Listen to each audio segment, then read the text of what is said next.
आपने देखा होगा कि बहुत सारे लोगों की अजीब अजीब आदतें होती है। जैसे कुछ लोगों को बार बार खाना खाना पसंद होता है, कुछ लोगों को सुबह उठते ही मीठा खाना पसंद होता है, वो हर चीज में मीठा खाते हैं। हमारी पूजा की सास कावेरी को भी एक अजीब सी आदत है।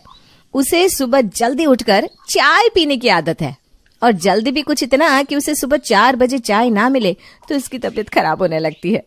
अब पूजा सुबह 4 बजे उठ पाती है या नहीं, आइए देखते हैं।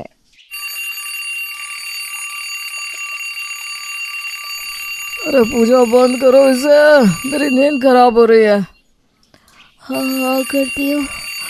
इतने सुबह सुबह तो भगवान जी भी नहीं उठते होंगे जितनी सुबह मैं चाय बनाने के लिए उठती हूँ। हे भगवान, क्या पाप किए थे पिछले जन्म में जो ऐसे सजा दे रहा है मुझे। आवाज बंद करो ना पूजा। अरे तुम जाकर अपनी माँ को क्यों नहीं समझाते कि कौन सुबह 4 बजे उठकर चाय पीता है। ये देखो, ये तो आराम से आकर सो जाते हैं और मुझे जाकर चाय बनानी पड़ती है। चल पूजा, मुंह धोकर चाय बना। पूजा ब्रश करने के बाद नीचे आती है, जहाँ उसकी सास उसका इंतजार कर रही थी। अरे आ गई तू पूजा बहू, बहुत देर लगा दी, मैं कब से इंतजार कर रही हूँ तेरा। अरे माँ जी, सुबह के 4 बज रहे हैं, मेरी आंख भी तो खुलनी चाहिए ना। अरे अब तक तो तुझे आदत पड़ जानी चाहिए थी बहू इस चीज की। माँ जी, मैं आपसे कह रही हूँ, आप किसी डॉक्टर को दिखाइए ना, इसका कुछ तो इलाज होगा ही। अरे बहू, कितने डॉक्टर्स को पूछा, उनके पास कोई इलाज ही नहीं है। मेरी आंख घड़ी में 4 देखते ही खुल जाती है, और तुम तो जानती हो मुझे सबसे पहले चाय चाहिए होती है, नहीं तो मेरा दिन अच्छा नहीं जाता। वो सब ठीक है माँ जी, लेकिन इस वजह से मेरी नींद पूरी नहीं हो पाती। आप 4 की जगह 7 बजाय चाय पी लीजिए ना, क्या फर्क पड़ जाने वाला है। अगर तुझे इतनी ही तकलीफ है तो मैं खुद ही बना लूंगी, चाहे मेरे घुटनों में कितना ही दर्द क्यों ना हो। देखिए, अब ज्यादा ना भाव मत खाइए, आप रुकिए, बना देती हूँ। पूजा कावेरी के लिए उसकी पसंद की अदरक की चाय बना लाती है, जिसे पीने के बाद कावेरी खुश हो जाती है। वाह वाह वाह, क्या चाय है, मजा आ गया। अब तू जाकर ना थोड़ा आराम कर ले बेटा, फिर सुबह 7 बजे उठ जाना है। हाँ ठीक है। पूजा अपने कमरे में जाकर सोने की कोशिश करती है, लेकिन उसे बहुत वक्त के बाद नींद आती है, और जब उसकी आंख खुलती है तब अरे भगवान, 8 बज गए। इतना ज्यादा वक्त कैसे हो गया? मैंने तो अलार्म भी लगाया था 7 बजे का। हे भगवान, सारा काम ऐसा ही पड़ा है, जल्दी से नहाकर नीचे जाती हूँ। अरे पूजा बहू, कितना वक्त हो गया, जरा टाइम तो देख कितना हो रहा है। माँ जी, मैं भी क्या करूँ, सुबह 4 बजे उठने के बाद जब तक नींद आती है तब तक मुझे उठने में देरी हो जाती है। ए बहू, अब 4 बजे उठने का बहाना मत बना। हाँ, एक तो मैं आपकी वजह से लेट हो जाती हूँ, फिर भी आप मुझे ये कह रही हैं। अरे तुम दोनों अब सुबह सुबह मत शुरू हो जाओ। पूजा जल्दी से नाश्ता बना दो, मुझे बहुत भूख लगी है। हाँ थोड़ी देर रुकिए, मैं नाश्ता और आपका टिफिन बना देती हूँ। पर जल्दी करना, मुझे ऑफिस के लिए रोज लेट हो जाता है और बॉस की डांट भी सुननी पड़ती है। अब मैं भी क्या कर सकती हूँ, ये सब बातें आप अपनी माँ से कहिए ना। अरे मैंने क्या किया, तुम चाय बना के फिर से सोने चली जाती हो, इसमें भी तुम्हें दिक्कत है। ऐसा है तो कल से मैं अपनी चाय खुद बना लूंगी। अरे माँ, इसके कहने का ये मतलब नहीं था। आप जाप करिए ना, और पूजा जाकर खाना बनाओ, नाश्ता बनाओ, जल्दी करो। ठीक है ठीक है। इन दोनों के चक्कर में मुझे वक्त पर नाश्ता नहीं मिलता, इतनी भूख लगी है, पर अब इन दोनों से बहस करे कौन। आकाश के साथ ये सब आज नहीं हो रहा था, लेकिन काफी समय से हो रहा था कि उसे भूख लगती और पूजा को उठने में लेट हो जाता, और इसकी वजह से आकाश को भी ऑफिस के लिए लेट हो जाता, और ठंडी की भी शुरुआत हो चुकी थी, इसलिए पूजा को उठने में आलस भी आता। पूजा प्लीज अलार्म की रिंग बंद करो, मेरे कानों से खून आने लग जाएगा। तुम ही बंद कर दो ना, मुझे तो आँख भी नहीं खुल रही। अरे चलो बंद तो कर दिया, अब उठ जाओ ना, 4 बज गए हैं, माँ इंतजार कर रही होगी। कितनी ठंड है, मुझसे तो रजाई में से निकला ही नहीं जा रहा। पूजा, तुम्हारे साथ मेरी भी नींद खराब हो जाती है, और ऑफिस में मुझे फिर से नींद आने लगती है। तो ये बात तुम अपनी माँ को क्यों नहीं समझाते?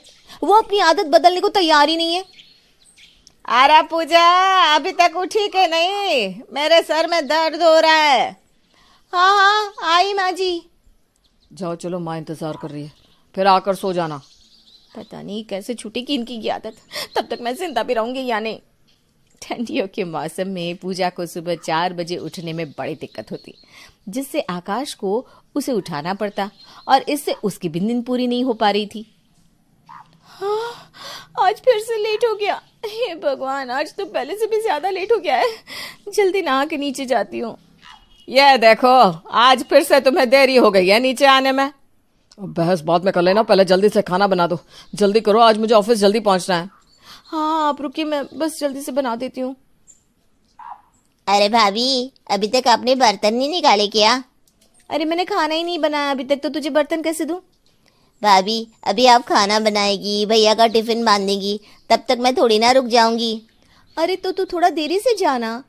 और अब देख, मुझे ना पहले से देरी हो रही है, बाद में बात करती हूँ। नहीं भाभी, फिर मेरे को ना बहुत जगह काम करने को जाना है। अब तो मैं शाम को ही आएगी, ठीक है? अरे शाम तक घर का काम ऐसे ही पड़ा रहेगा क्या? तो माँ जी, मैं और कर भी क्या सकती हूँ? अभी मैं खाना बनाऊँ, नाश्ता बनाऊँ, उसके बाद ही तो सब कुछ होगा ना। तभी तो तुझसे कहती हूँ जल्दी उठ जाया कर, पर इस घर में मेरी सुनता ही कौन है। तो आप भी सुबह चाय पीना छोड़ दीजिए ना, आपकी वजह से मुझे लेट हो जाता है। तेरे ना बस बहाने हैं और कुछ नहीं। अरे आप दोनों लड़ते रहेंगे तो मेरे को भी लेट हो जाएगा काम के लिए। मैं चलती है, शाम को आएगी। अरे सुन इमली, रुक जा। देखा, चली गई ना। अब बैठे रहो शाम तक यूं ही चलता रहो तो ये घर घर नहीं चिड़ियाघर बन जाएगा सच में। आकाश अब रोज रोज की इन बातों से तंग आ चुका था, लेकिन उसे समझ में नहीं आ रहा था कि आखिर वो इस चीज से निपटे कैसे। अगर वो अपनी माँ से कहता तो माँ वो समझने को तैयार नहीं थी। इस वक्त आप कहाँ जा रहे हैं? मैं आता हूँ। ठीक है, जल्दी आना और नीचे से पानी की बोतल लेते हुए आना। हाँ हाँ ठीक है। आकाश नीचे जाता है और अपनी माँ के कमरे में जाता है। वहां जाने के बाद फिर वो चला जाता है। क्या काम था आपको? कुछ नहीं, सो जाओ तुम। हाँ, फिर 4 बजे उठना भी तो है, सो जाती हूँ। ये अच्छा मौका है, पूजा का अलार्म बंद कर देता हूँ और उसकी जगह 7 बजे का लगा देता हूँ। आकाश पूजा का अलार्म बंद कर देता है और उसे 7 बजे का कर देता है, और पूजा का अलार्म 4 बजे बजता ही नहीं। आज तो बड़ी अच्छी नींद आई। क्या 7 बज रहे? अरे मर गई, आज तो माँ जी मुझे मार ही डालेंगी। जल्दी नीचे जाकर देखती हूँ, तांडव कर रही होंगी। पूजा जल्दी जल्दी नीचे जाती है और देखती है कि कावेरी अभी अभी उठकर अपने कमरे से आ रही थी। अरे आज तो तू पूरे वक्त पर उठी है, अभी तो 4 बज रहे हैं। चल जल्दी से चाय बना दे। हैं? 4 बजे है, लेकिन अरे अब लेकिन वेकिन कुछ मत कर, जल्दी से चाय बना। हाँ हाँ ठीक है। पूजा ने जब कावेरी के कमरे में और सब जगह वक्त देखा तो उसमें सच में 4 ही बजे थे, पर आज उसकी नींद अच्छे से पूरी हुई थी, इसलिए उसने सारा काम भी अच्छे से खत्म कर लिया था और नाश्ता भी बना दिया। अरे वाह, कितनी अच्छी खुशबू आ रही है। कहाँ से आ रही है? आज मैंने आपके पसंद के ब्रेड पकोड़े बनाए हैं। क्या बात है, ब्रेड पकोड़े, आज तो मजा ही आ जाएगा। और आपके टिफिन में मैंने पुलाव और रायता भी डाल दिया है। आज तो कमाल ही हो गया। 4 बजे से उठी है पूजा और फिर भी सोई नहीं, और उसने सारा काम हंसते हंसते कर दिया। हाँ माँ, अब धीरे धीरे हर चीज की आदत हो ही जाती है। आकाश अपना टिफिन लेकर दरवाजे तक पहुंचता है। सुनिए जी, मुझे पता है आपने ये सब किया है। हाँ, मैंने ही किया ये सब। मैंने माँ के कमरे की घड़ी बदल दी थी और उसे 4 बजे से 7 बजे कर दिया था, और जब उन्हें आदत हो जाएगी 7 बजे उठने की तो मैं घड़ियाँ फिर से बदल दूंगा। हाँ, पर मेरी एक शर्त है बस। शर्त? वो क्या है? जब तक तेरे हाथों से पकवान बनेंगे तब तक ये आकाश घड़ियाँ बदलता रहेगा पूजा। जी साहब, आपका हुक्म सर आंखों पर। पर बस आप अपने काम को मत रोकना। आकाश अब रोज रोज रात को अपनी माँ के कमरे की घड़ी बदल आता, जिससे अब कावेरी 4 बजे नहीं बल्कि 7 बजे उठती थी, और उसके उठते ही पूजा फिर से घड़ी बदल देती। देख पूजा बहू, मैंने कहा था ना, धीरे धीरे आदत लग ही जाती है। जी माँ जी, सही कहा आपने, धीरे धीरे आदत लग ही जाती है। मीनू की सास नीला उसे बहुत तंग करती थी। मीनू स्वभाव से बहुत सीधी थी, इसलिए वो अपनी सास को कुछ नहीं कह पाती थी। क्यों मीनू, ये क्या बनाया है तूने? ऐसा खाना देने से तो अच्छा है कि तू मुझे जहर ही दे दे। क्या हुआ मम्मी जी, खाना अच्छा नहीं बना है क्या? अरे बहुत खराब बना है। समझ नहीं आ रहा खाना खा रही हूं या गोबर। माफ कर दीजिए मम्मी जी, मैं दोबारा बना देती हूँ। तेरी माफी से मेरा पेट भर जाएगा क्या? मैं जल्दी से कुछ बना दूंगी मम्मी जी, अब गुस्सा मत होइए। तब तक मैं क्या भूखी बैठी रहूंगी? अच्छा बेवकूफ बनाया तूने मेरे लाडले राम को। कहां से इस चुड़ैल के चक्कर में फंस गया मेरा बेटा। अब यहां आंसू मत बहा, जा जल्दी से अच्छा सा खाना बना कर ला। शाम को राम दफ्तर से घर आता है। माँ, मीनू, अरे कहाँ हो तुम? क्या हुआ, क्यों गला फाड़ रहा है? अरे आज हम तीनों शॉपिंग पर जाएंगे। वाह, बड़ा मजा आएगा। अरे काहे की शॉपिंग? इसके बाप ने पैसे भिजवाए हैं क्या शॉपिंग करने के? या तुझे खजाना मिल गया है, हैं? ओफो माँ, अगले महीने चाचा जी के यहाँ शादी है ना। अरे मैं तो भूल ही गई। जब से ये मीनू आ गई है मेरे दिमाग का तो दही हो गया है। तीनों शॉपिंग करने मॉल जाते हैं। सबसे पहले मुझे एक अच्छी बनारसी साड़ी दिला दे। तेरे ससुराल से एक भी ढंग की साड़ी नहीं आई मेरे लिए। हाँ माँ, पहले आप ले लो। जी माँ जी, हम आपके लिए एक अच्छी सी साड़ी लेंगे। अरे तू चुप कर, तू क्या जाने ये सब। तूने तो अपने मायके में ऐसे माल भी नहीं देखे होंगे। हाँ माँ जी, मैं तो बस। कहा ना चुप। माँ की साड़ी तो हो गई, अब मीनू तुम अपने लिए एक साड़ी पसंद कर लो। अरे छोड़, इसे क्या जरूरत, इसके पास पहले ही शादी की इतनी साड़ियां हैं। पर माँ, जब हम आ ही गए हैं तो क्या, इसके लिए कुछ लेने की जरूरत नहीं है, चुपचाप घर चल। अगले दिन मीनू अपने मायके जाती है। अरे मीनू दीदी, मैं कब से आपका इंतजार कर रही थी, आपने कितनी देर लगा दी। मैं भी तुम्हें बहुत याद कर रही थी शीना। आपका चेहरा इतना उतरा हुआ क्यों है? मैं बहुत परेशान हो गई हूँ शीना, पर तुम माँ पापा से कुछ मत कहना। नहीं कहूंगी दीदी, पर मुझे तो बताइए। मीनू शीना को सारी आप बीती सुनाती है। कुछ दिन बाद, माँ, मैं भी दीदी के साथ थोड़े दिन के लिए उनके ससुराल जा रही हूँ। ठीक है बेटा, दोनों बहनें एक दूसरे का ख्याल रखना, और हाँ, नीला जी का भी। हाँ, तुम चिंता मत करो माँ, उनका ख्याल तो मैं बहुत ज्यादा अच्छे से रखूंगी। मीनू शीना के साथ अपने ससुराल पहुंचती है। आंटी जी, मैं आपके लिए साड़ियां लेकर आई हूँ। अरे वाह, दिखा तो। ये देखिए। इतने हल्के बेजान रंग, ये क्या मुझ पर जचेंगे? अब आपकी उम्र हो गई है, बुढ़ापे में चटक बनारसी साड़ियां कहाँ अच्छी लगती है। सब पीठ पीछे आप पर हंसते होंगे। आप तो सूती सादी साड़ियां पहना करिए। अरे इसकी जुबान तो कैंची की तरह चलती है, इससे तो इसकी बहन ही अच्छी है। सो तो है। आइए आइए आंटी, आपके चेहरे पर उपटन लगा दूं। हाँ हाँ, लगा दे बेटा। ये मीनू तो जाने क्या पोत देती है उपटन के नाम पर, न रंग निखरता है न कुछ। आप ना ये नीम का लेप लगवाइए, आपकी त्वचा चमक जाएगी। शीना चुपके से उसमें टैनिंग क्रीम मिला देती है, जिससे रंग सांवला हो जाता है। नीला चेहरा धोने के बाद जब शीशा देखती है, हाय राम, ये क्या हो गया मेरे चांद से चेहरे को? ये क्या किया तूने? उफ़ो आंटी जी, मेरी सास तो इस उपटन की दीवानी है। आपकी त्वचा में ही कोई खराबी होगी, तभी रंग साफ नहीं हुआ। साफ नहीं हुआ, काला हो गया। हे भगवान, इससे तो लाख गुना अच्छी मेरी मीनू है।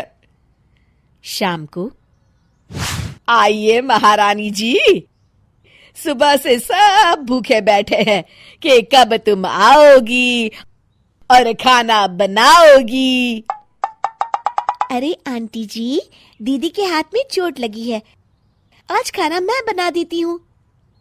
अब ठीक है। शीना नीला के खाने में बहुत ज्यादा नमक और मिर्च डाल देती है। खाने के टेबल पर हाय राम, पानी पानी, ये कैसा खाना बनाया है इसने? क्या हुआ माँ? खाना तो बढ़िया है। हाँ हाँ, तेरे ससुराल के सब लोग तो बढ़िया ही काम करते हैं। अरे मार दिया रे बुढ़िया को। अरे पर मेरी सास को तो मेरे हाथ का खाना बहुत पसंद है। क्या हुआ माँ जी? अब क्या कहूँ, तू तो बहुत अच्छा खाना बनाती है मेरी बहू रानी, कल से खाना तू ही बनाना। शीना, ये कैसे हुआ? वो सब छोड़ो दीदी, कभी कभी लोगों को अच्छे लोगों की कदर सिखानी पड़ती है। मेरा काम हो गया है, कल सुबह ही मैं वापस जा रही हूँ। शीना वापस जाती है। मुझे माफ कर दे बहू, मैंने तेरी अच्छाइयों में भी हमेशा कमियां निकाली। तू तो मेरी प्यारी बहू है। ये कैसी बातें कर रही हैं आप माँ जी? दोनों गले लग जाते हैं। शिक्षा, हमें दूसरों के गुणों की सराहना करनी चाहिए। सीमा अपने पति नवीन और सास ससुर के साथ भानुपुर के गांव में रहती थी। सीमा और नवीन की शादी को अभी कुछ ही दिन हुए थे। सीमा अपने घर में बहुत खुश थी, पर सीमा के पास बचपन से ही एक अनोखी काबिलियत थी। उसे भविष्य में होने वाले बुरे हादसे दिख जाते थे। ये राज उसने आज तक किसी को नहीं बताया था। एक बार की बात है, सीमा और उसकी सास रसोई में नाश्ता बना रहे थे। माँ, आलू के पराठे बन गए हैं। बहुत बढ़िया बहू, मैंने भी पुदीने की चटनी तैयार कर ली, समझो बस। सीमा को अचानक से कुछ दिखाई देता है। सास को मिक्सर ग्राइंडर से शौक लग रहा है। सीमा तुरंत ही अपनी सास की तरफ भागती है और उन्हें मिक्सर ग्राइंडर से दूर कर देती है। क्या हो गया बहू? माँ जी, ये देखिए, मिक्सी का तार टूटा हुआ है। आप इसे छू लेती तो करंट लग जाता। धन्यवाद बहू, आज तू ना होती तो। माँ, जब तक मैं हूँ इस घर में, किसी भी सदस्य को कुछ भी नहीं हो सकता। इतना कहकर सीमा नाश्ता लेकर बाहर चली जाती है और सीमा की सास सोच रही होती है कि सीमा तो मुंह फेर के खड़ी थी, फिर उसे कैसे पता चला तार के बारे में। अगले दिन नवीन को ऑफिस जाना होता है। सीमा उसे उसका टिफिन दे रही होती है, तभी अचानक से उसे कुछ दिखाई देता है। नवीन का उसके बॉस के साथ झगड़ा होता है और बॉस उसे नौकरी से निकाल देता है। सीमा नवीन को ऑफिस जाने से रोकने के लिए बहाना बनाती है। नवीन, मेरे पेट में बहुत दर्द हो रहा है। उसकी सास ये सब देख रही होती है कि कैसे सीमा ने नाटक किया पेट दर्द का, पर उसे समझ नहीं आ रहा होता कि उसने ऐसा क्यों किया। क्या हुआ सीमा? रुको, मैं तुम्हें डॉक्टर के पास लेकर जाता हूँ। पर आपको तो ऑफिस जाना होगा। हाँ, मैं बोल देता हूँ कि तुम्हारी तबीयत ठीक नहीं है। अगले दिन सीमा का पूरा परिवार खाना खा रहा होता है। पता नहीं पापा, अच्छा हुआ कि मैं कल ऑफिस नहीं गया। क्यों बेटा, क्या हुआ? कल हमारे बॉस का मूड इतना खराब था पापा कि वो हर किसी पर गुस्सा कर रहे थे। एक से तो बहस भी हो गई थी उनकी। अच्छा, हाँ, वो थोड़े गुस्से वाले हैं ना। मेरे से अगर ऐसे बात करते तो मेरी तो लड़ाई ही हो जाती और इतनी अच्छी नौकरी से मुझे हाथ धोने पड़ते। सीमा ये सब सुनकर मुस्कुरा रही होती है और उसकी सास उसे मुस्कुराते हुए देख लेती है। सीमा की सास को उस पर थोड़ा शक होता है। जब भी कुछ बुरा होने वाला होता है तो सीमा को कैसे पता चल जाता है? मुझे इसका पता लगाना ही पड़ेगा। एक दिन घर पर सीमा और उसकी सास अकेले होते हैं। सास सीमा के इस सच का पता लगाने के लिए प्लान बनाती है। वो जमीन पर थोड़ा सा पानी डाल देती है। अब अगर सीमा को सच में बुरे वक्त का पहले ही पता चल जाता है तो वो यहाँ आकर मुझे बचाने की ज़रूर कोशिश करेगी। सास अपने कमरे में जाती है और वहाँ से वापस हॉल में आ रही होती है। सीमा अपने कमरे में आराम कर रही होती है कि अचानक से वो उठ जाती है। उसे उसकी सास नीचे गिरे हुए पानी के पास आती हुई दिखती है। सीमा दौड़कर अपनी सास के पास जाती है और सास को बचाते हुए उसका खुद का पैर पानी पर पड़ जाता है और वो फिसल जाती है। सास ये देखकर चौंक जाती है। अरे बहू, तुझे लगी तो नहीं ना ज़्यादा? नहीं माँ जी, ज़्यादा तो नहीं लगी, बस थोड़ी सी पैर में मोच आ गई है, पर आप तो गिरते गिरते बची हैं, भगवान की कृपा से। मुझे माफ़ कर दे बहू, ये पानी मैंने ही डाला था। क्यों माँ जी, आप अपने आप को क्यों नुकसान पहुँचा रही थी? मुझे लगा कि तुझे पहले ही होने वाले हादसों का पता चल जाता है। मेरी मदद करने के लिए भी देख तू आ गई ना। अब बता बेटा कि सच क्या है? सास की बात सुनकर सीमा उन्हें सच बताने की सोचती है। माँ जी, बचपन से ही मुझे अगर मेरे आसपास मेरे अपनों के साथ कुछ बुरा होने वाला होता है तो पता चल जाता है। मैं भविष्य देख सकती हूँ माँ जी। तो तूने अपने आप को गिरते हुए नहीं देखा बहू? देखा था, पर अगर मैं आपको नहीं रोकती तो आप गिर जाती, और ये मैं बिल्कुल नहीं चाहती थी। मेरे होते हुए इस घर पर मैं कोई मुसीबत नहीं आने दूंगी। सीमा की बात सुनकर सास काफ़ी भावुक हो जाती है। मुझे माफ़ कर दे बहू, मेरे सच जानने की इच्छा की वजह से तुझे चोट लग गई। कोई बात नहीं माँ जी, पर आपको मुझसे एक वादा करना पड़ेगा कि आप ये राज सिर्फ अपने तक ही रखेंगी और किसी को इस बारे में कुछ भी नहीं बताएंगी। ठीक है बहू, मैं वादा करती हूँ कि मैं ये कभी किसी को नहीं बताऊंगी कि मेरी बहू कोई आम बहू नहीं बल्कि भविष्य देखने वाली बहू है। सुधीर अपनी माँ के साथ किशन नगर में रहा करता था। कुछ ही दिनों में उसकी शादी निशा नाम की एक लड़की से हो जाती है। निशा पूरा घर बहुत अच्छे से संभाल लेती थी। निशा की सास और सुधीर उससे बहुत खुश थे, पर निशा की एक बहुत ही बुरी आदत थी, वो झूठ बोलती थी। एक बार की बात है, सुधीर अपने ऑफिस जा रहा था। सुनो, आज मैं ऑफिस से जल्दी आ जाऊंगा, कोई फिल्म देखने चलेंगे। ठीक है जी। सुधीर ऑफिस चला जाता है और निशा घर के कामों में व्यस्त हो जाती है। तभी उसकी सास उसे कमरे से आवाज़ देती है। निशा बहू, जरा यहाँ आना। हाँ माँ जी। बहू, वो मैंने तुझसे कहा था ना कि पंडित जी को कह देना रविवार को हमारे घर सत्यनारायण की पूजा है। तूने बोल तो दिया ना बेटा? निशा ये सोचकर घबरा जाती है कि उसने तो पंडित जी को पूजा के बारे में नहीं बताया, वो तो भूल गई थी। ओफो, पंडित जी वाली बात तो याद ही नहीं रही, क्या करूं? चलो अभी के लिए झूठ ही बोल देती हूँ। हाँ माँ जी, बोल दिया है, वो रविवार को आ जाएंगे सुबह पूजा के लिए। हाँ। बहुत बढ़िया बहू। शाम हो जाती है और सुधीर निशा को फ़ोन करता है।